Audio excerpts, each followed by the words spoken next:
The history of American policing has been a system that's been at the forefront of regulating Black people's freedom and, after slavery, their citizenship. And so it doesn't make much sense to think about policing as a problem of a few rotten apples. Because the problem reaches all the way to the root. Today, calls for police reform are everywhere. But does piecemeal police reform actually work? If the past 100 years of investigations into police brutality are any clue, the answer is a resounding no. This is why reforming the police has never been enough.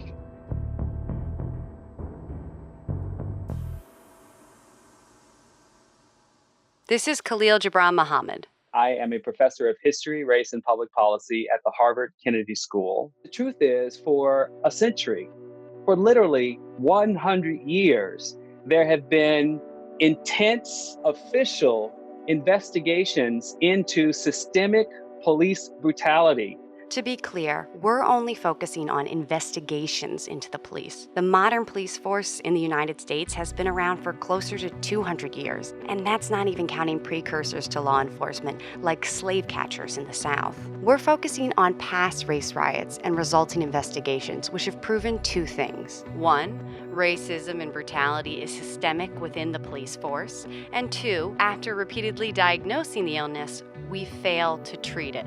Over and over again. Simply reforming the police has proven to be a futile task. Let's review the historical evidence. We're going to start in the middle, the civil rights movement, 1960s. Dozens and dozens and dozens of cities become ground zero for the fight between Black residents and justice where police officers were concerned. I think the police acted terribly, absolutely atrociously.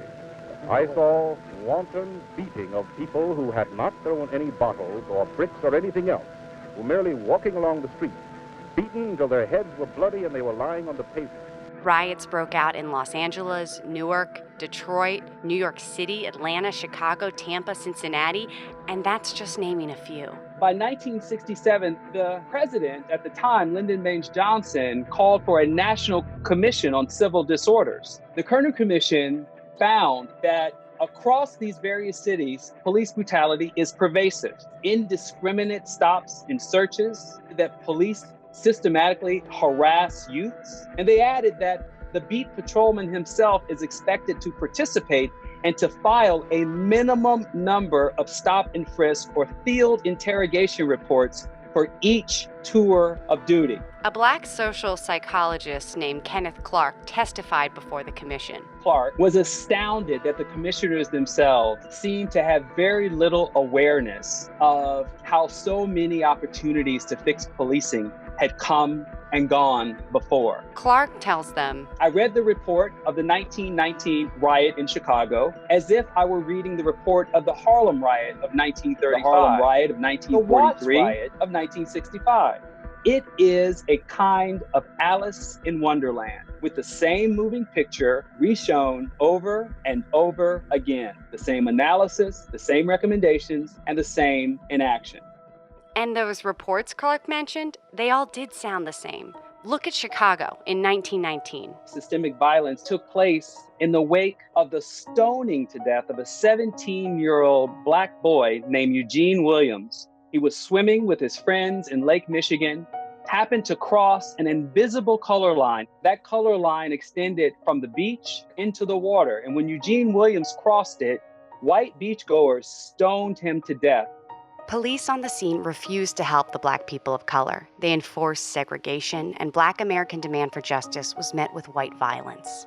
A wave of racial violence directed towards new Black migrants in their neighborhoods, pulling them off the streetcar, shooting at them on the stoops of their own homes. The violence finally ended after days and days of rioting. The governor of Illinois called for a Blue Ribbon Commission, the first one to look at systemic police violence in the United States of America. The investigation pointed out that police were part of an ecosystem to enforce those lines of segregation that protected white interests criminal justice officials admitted as white men in law enforcement that they and their rank and file officers profiled, stereotyped, and treated African-American suspects differently. And the recommendations did not lead to systematic change. In fact, they led to more racial turmoil. In his testimony, Clark also mentions the Harlem Riots of 1935 and 1943. So let's go further down the rabbit hole to the Great Depression, Harlem.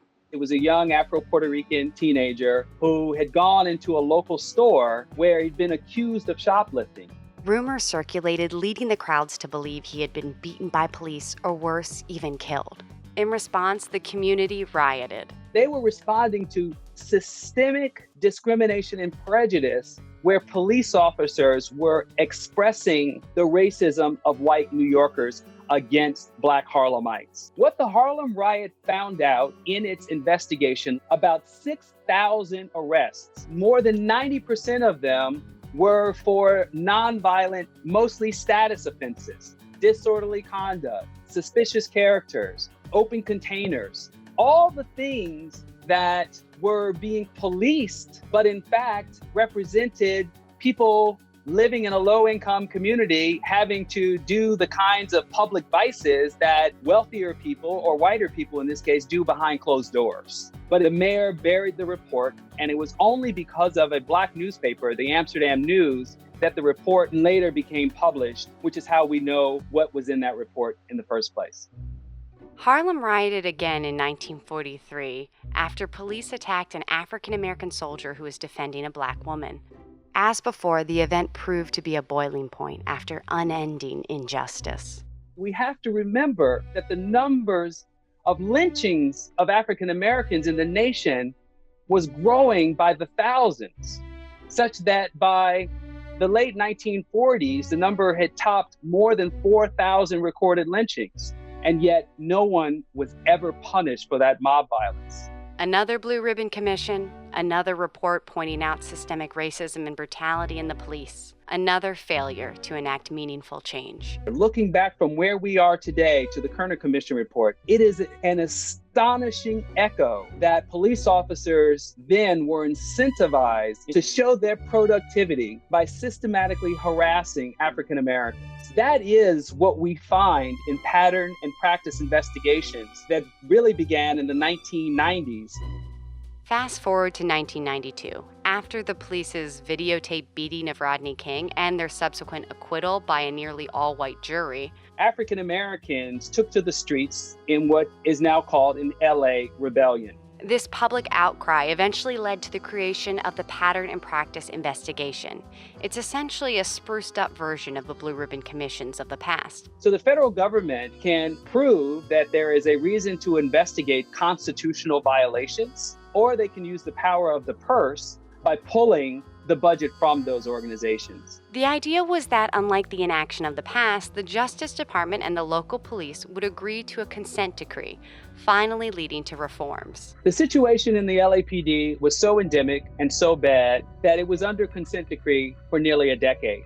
That meant the police department was having serious delays in implementing the agreed-upon reforms. It's also true that even after it was all said and done, a leader of the local ACLU also pointed out evidence that they had collected for continued racial discrimination within the ranks of the department. When we look more closely at places like the Chicago investigation in the wake of the killing of Laquan McDonald, or the Ferguson investigation in the wake of the death of Michael Brown, the system that those quote-unquote good people were working in was fundamentally discriminatory and violent towards too many people.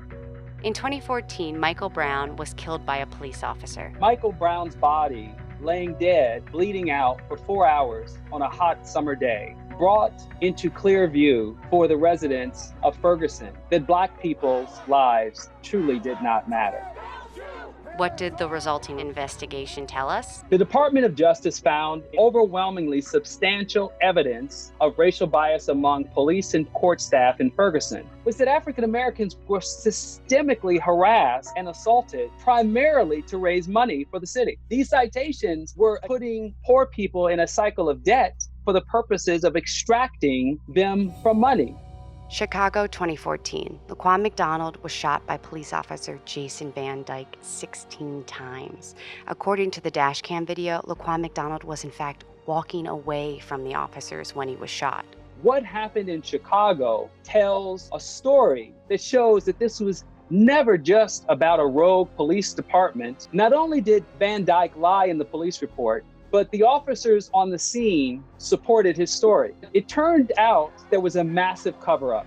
I'm angry because our kids are being murdered and it's being covered up. It eventually led to a massive demonstration that yet again, police officials could not be trusted to rein in police officers when they themselves actively committed crimes or covered up for others. The Department of Justice investigation found African Americans were subjected to 10 times more uses of force against them than their white counterparts. They also noted that 98% of recorded complaints against police violence had resulted in no discipline for officers. Mayor Rahm Emanuel at the time said this report did not reflect the good work of the vast majority of police on the force. And whether or not that's true, the system that those quote unquote good people were working in was fundamentally discriminatory and violent towards too many people.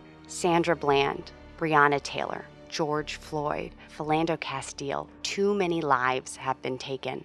With so much evidence over so many years of the failure of police to police themselves, police reform is going to continue to fall prey to institutional inertia, to police unions who refuse to participate in any serious discussion about the fact that they have defended officers and a culture that can't be called anything else but racist when it comes to African American lives. Now, when you hear calls for fundamental change or defunding the police, you'll understand why activists are done fighting for piecemeal reform or leaving it up to the police to police themselves. We have over a century of evidence showing that that doesn't work. We need to create a new, more just policing system rather than trying and failing to reform a systemically racist one.